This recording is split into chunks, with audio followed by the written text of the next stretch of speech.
Hello and welcome to part 3 of my year in review. This is the final segment. So this is the first full year of my garden. We purchased this house 5 years ago, but really 2020 is the year that I started learning a lot more about gardening and really started my journey. I also decided to start sharing videos of my garden this year.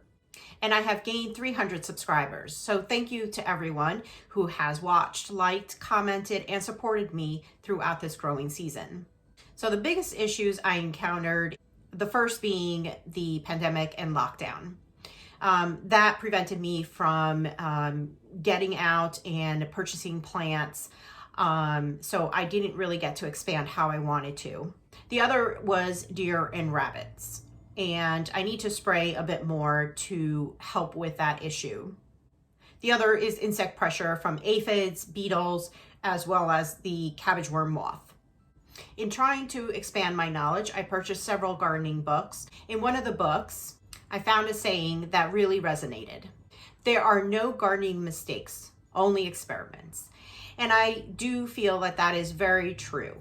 All our gardens are different and we all have different soil conditions, weather conditions, and we all need to learn what works best for us.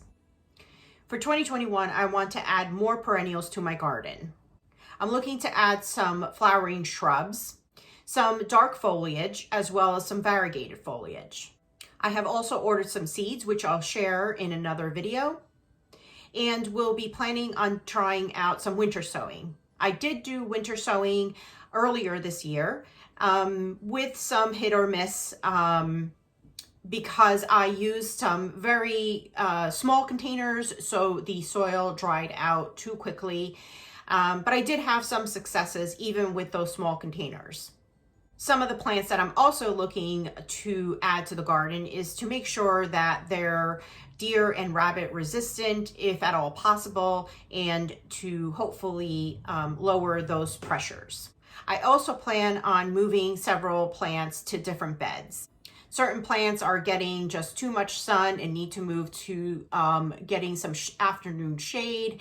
And some of them, want to be in maybe more moist soil. So for some of the insect pressures, I found that we had a lot of grubs in our soil, and I did add some nematodes in the late fall. And plan to add some more in the garden this next growing season, as well as really trying to get on top of some of the pest problems early on. So one of the books I purchased to learn more about pest problems or the different types of insects in the garden is this book called Good Bug, Bad Bug.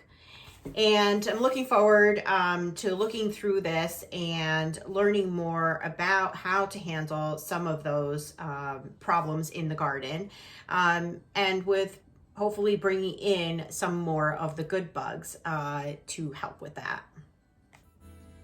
So thank you for joining me in this year in review, and I hope to bring you more videos this next growing season.